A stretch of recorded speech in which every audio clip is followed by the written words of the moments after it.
ચાલો મિત્રો, આજે આપણા બગીચાની અંદર બીજો પણ એક સરસ મજાનો ફૂલ છોડ લાવ્યા છીએ, જે હું તમને બતાવી રહ્યો છું. સરસ મજાના ફૂલ આવી રહ્યા છે.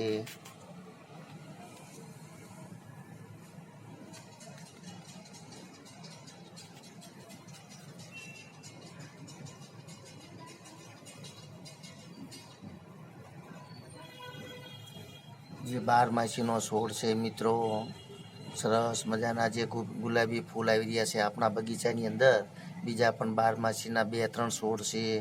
એક પીળો છે, એક લાલ છે, અને આજે આપણે સરસ મજાનો એક ગુલાબી છોડ પણ લાવીએ છીએ, જે તમને હું બતાવી રહ્યો છું મિત્રો.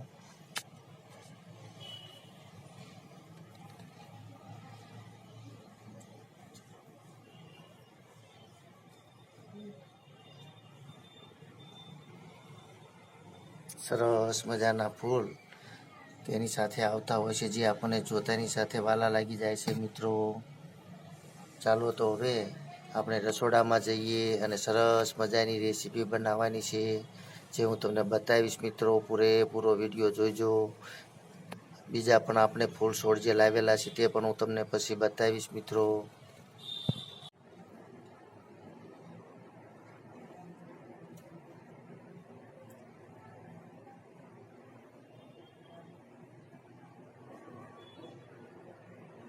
ચાલો મિત્રો, આપણે રસોડાની અંદર આવી ગયા છીએ.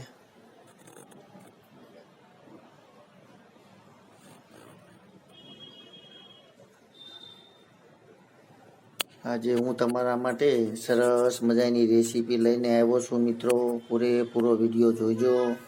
આજે આપણે સરસ મજાની ગિરનારી ખીચડી બનાવવાની છે મિત્રો. ગિરનારી ખીચડી બનાવવા માટે હું તમને મટીરિયલ સૌપ્રથમ બતાવીશ મિત્રો. તેની અંદર જેટલા શાક નાખ્યું તેટલા ઓછા પડતા હોય છે મિત્રો. તો ચાલો હું તમને તેનું પહેલાં મટીરિયલ બતાવી દઉં. સૌપ્રથમ આપણે લીલા વટાણા અને લીલી તુવેર લીધેલી છે કઠોળની અંદર, તેમજ ચણાની દાળ છે, મગની દાળ છે, ચોખા છે, તેમજ અડદની દાળ છે, મસૂરી દાળ છે, તેમજ તુવેરની દાળ છે, વાલી કોથમીર છે, કેપ્સિકમ મરચું છે, ટામેટાં છે, તીખા 2 મરચાં છે, બટેકા છે, સૂકા કાંદા છે, એક શકરિયું છે, કોબીજ છે. તેમજ મિત્રો, જો તમારી પાસે બીજા પણ જો શાક અવેલેબલ હોય તો અંદર ઉમેરી શકાય છે મિત્રો. કારણ કે ગિરનારી ખીચડીની અંદર તો ગમે તેટલા શાક હોય તોય વધારે ઉમેરો તેટલો સ્વાદ તેનો વધારે આવતો હોય છે મિત્રો.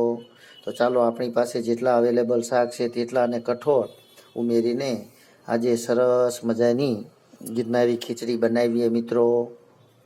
તમે પૂરેપૂરી રેસીપી જોઈજો.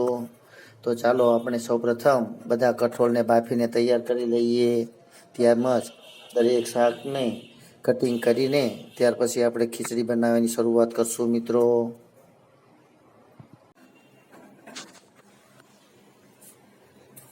ચાલો મિત્રો, આજે આપણે સરસ મજાની જે ગિરનારી ખીચડી બનાવવાની છે તેના માટે સરસ રીતે બધા કઠોળને ભેગા કરીને પલાળીને સરસ રીતે તૈયાર કરેલા છે, તમે જોઈ રહ્યા છો. તેમજ આપણું શાકભાજી પણ તૈયાર કરી લીધું છે કટિંગ કરીને. તુવેર, લીલા વટાણા પણ તૈયાર છે, તેમજ ટામેટાં અને મરચાંનું પણ કટિંગ કરી લીધેલું છે. તો ચાલો મિત્રો, હવે સરસ રીતે આપણી ગિરનારી ખીચડીનો વઘાર કરી લઈએ. સૌપ્રથમ તેલ આવી ગયું છે, તેની અંદર થોડીક રાઈ ઉમેરીએ.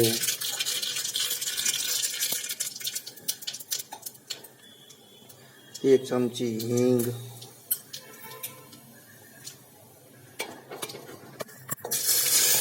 તેમજ આપણે શાક ઉમેરી દઈએ મિત્રો. ટમેટાં, દરેક શાકભાજીનું જે આપણે કટિંગ કરીને રાખેલું છે તે અંદર ઉમેરી દઈએ મિત્રો.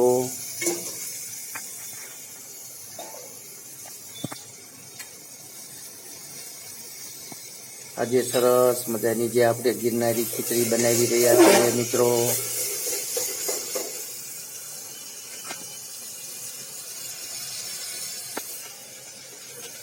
સ્વાદ પ્રમાણે મીઠું પણ ઉમેરી દઈએ.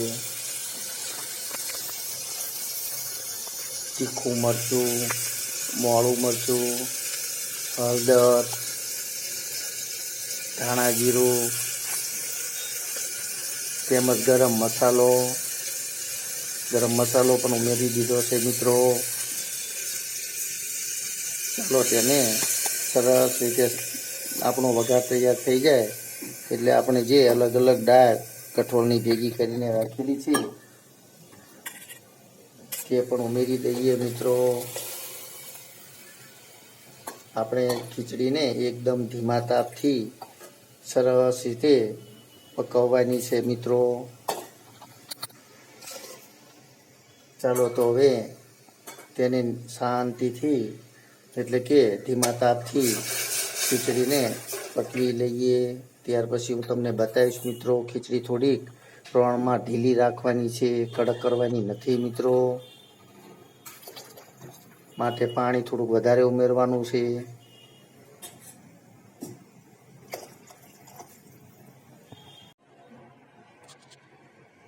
ચાલો મિત્રો, આપણી ગિરનારી ખીચડી તૈયાર થઈ ગઈ છે. તમે જોઈ રહ્યા છો સરસ મજાની ગિરનારી ખીચડી તૈયાર છે આપણી.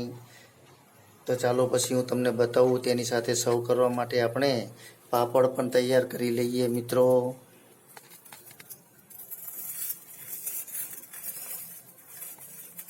કારણ કે ગિરનારી ખીચડી ખાવાની ખૂબ જ મજા આવતી છે. તમે જો કોઈ વાર ખાધી હોય તો મને ચોક્કસથી જણાવજો મિત્રો કોમેન્ટ કરીને. તેની સાથે ચોખાના કે અડદના પાપડ ખાવાની પણ ખૂબ જ મજા આવતી હોય છે મિત્રો.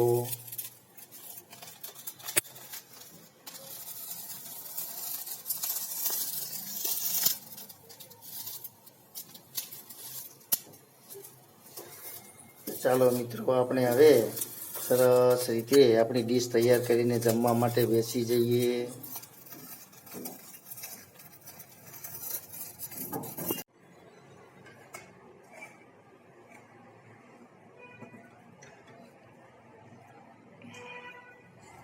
ચાલો મિત્રો, આપણી સરસ મજાની ગિરનારી ખીચડી તૈયાર થઈ ગઈ છે.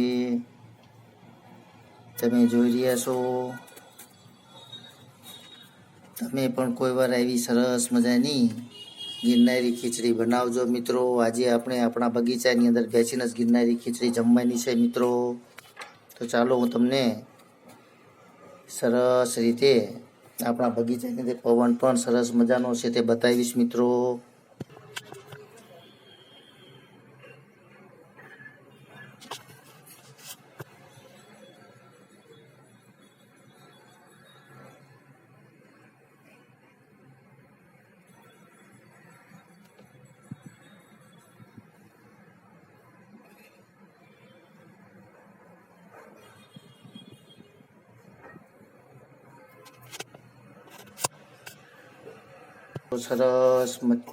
ચાલો મિત્રો, તમે જોઈ રહ્યા છો સરસ મજાનો પવન પણ વહી રહ્યો છે બગીચાની અંદર. તેમજ આપણી ખીચડી પણ તૈયાર છે. સરસ મજાની આપણી ગિરનારી ખીચડી છે. તેની અંદર 1 ચમચી ઘી પણ દેશી ઉમેરજો મિત્રો. ખાવાની ખૂબ જ મજા આવશે. ચાલો તો હવે આપણે જમી લઈએ, સર્વ કરી લઈએ. કારણ કે આજે આપણે બગીચામાં બેસીને સરસ મજાની આપણી ગિરનારી ખીચડી જમવાની છે મિત્રો.